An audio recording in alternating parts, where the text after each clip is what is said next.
मौसम विभाग ने पूरे हरियाणा भर में जो है बारिश का अलर्ट किया था, जिसको लेकर आज फतेहाबाद में सुबह से ही बारिश जो है वो चल रही है और धान जो किसानों का मंडियों में पड़ा है वो बिल्कुल ख़राब हो चुका है। उससे जो रेट में भी इसमें जो कमी आई है। किसान नेता इस समय हमारे साथ बातचीत करेंगे। सर, आप बताइए, बारिश की वजह से कितना नुकसान हुआ है और प्रशासन ने अभी तो कोई इंतजाम क्या किए हैं इसके लिए? देखिए, जो पहले बारिश आई थी 25 सितंबर को, उसने तबाही मचा दी थी फतेहाबाद ज़िले के काफ़ी इलाकों के अंदर, मगर सरकार ने अभी तक उसे किसी भी तरह का वो मुआवजे का ऐलान नहीं किया। मगर अभी भी जो प्रबंध है वो लोग किसानों के धान भीग गए हैं। अब जो रात बारिश पड़ी है उसने भी नुकसान किया है, जिससे जो फसलें हैं उनके भाव कम हो गए हैं और जो फसलें खेतों में भी गिर गई हैं, मगर सरकार को सुध नहीं ले रही। ये बेमौसमी बारिश ने किसानों को परेशान कर रखा है। हम मांग करते हैं कि तुरंत प्रभाव से सरकार राहत देने की घोषणा करे किसानों को, ताकि अगली फसल की बिजाई ठीक ढंग से किसान कर पाएँ, क्योंकि किसान पहले ही कर्जे की मार के नीचे हैं। तमाम तरह के कर्जे हैं, बैंकों के कर्जे, साहूकारों के कर्ज के नीचे किसानी दबी हुई है। ऊपर से बेमौसमी बारिश ने किसान की चिंताएं और बढ़ा दी है। सरकार को किसान की सुध लेनी चाहिए। आज हम डीसी कार्यालय पर धरना भी दे रहे हैं और मांग भी कर रहे हैं कि 50,000 रुपये प्रति एकड़, जो पूरी तरह फसलें नष्ट हुई है, वो 50,000 रुपये प्रति एकड़, और जहाँ नुकसान हुआ है वो नुकसान के हिसाब से किसान की भरपाई की जाए।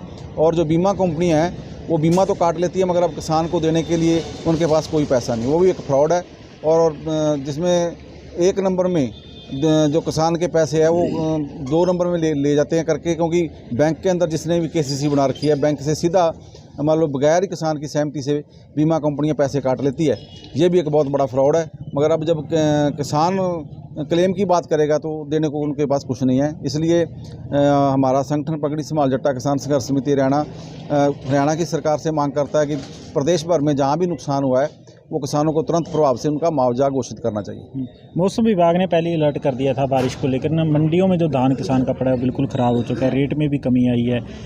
प्रशासन ने इसके लेकर कोई प्रबंध नहीं किए, क्या कहना चाहोगे इस पर? देखिए, मंडियां तो सरकार समाप्त करने का काम कर रही है, वो तो खरीद से भाग रही है, इसलिए मंडियों के ऊपर कोई पैसा खर्च नहीं किया जा रहा है। आप देखो, शेड टूटे हुए हैं, व्यवस्था नहीं है मंडियों के अंदर, और जो धान जिसकी तुलाई होगी है उसका भी लोडिंग नहीं करवाई जा रही, वो वैसे बोरियों में यहीं भीग गया है।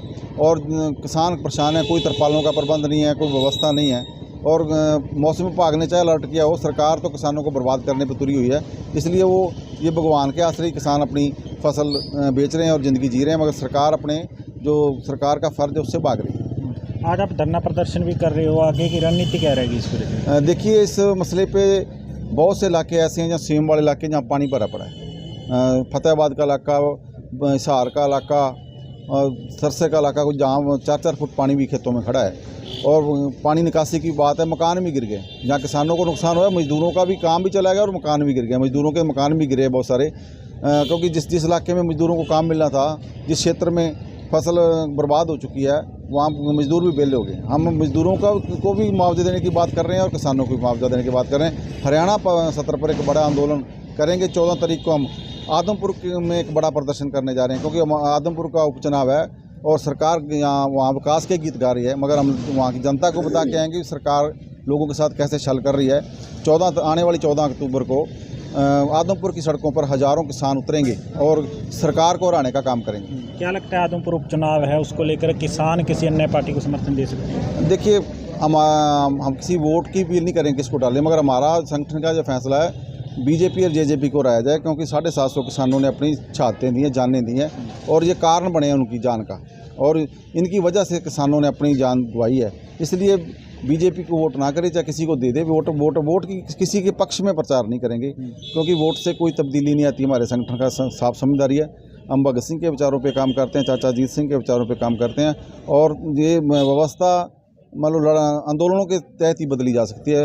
वोट से राज बदले जा सकते हैं, व्यवस्था नहीं बदली जा सकती। धन्यवाद।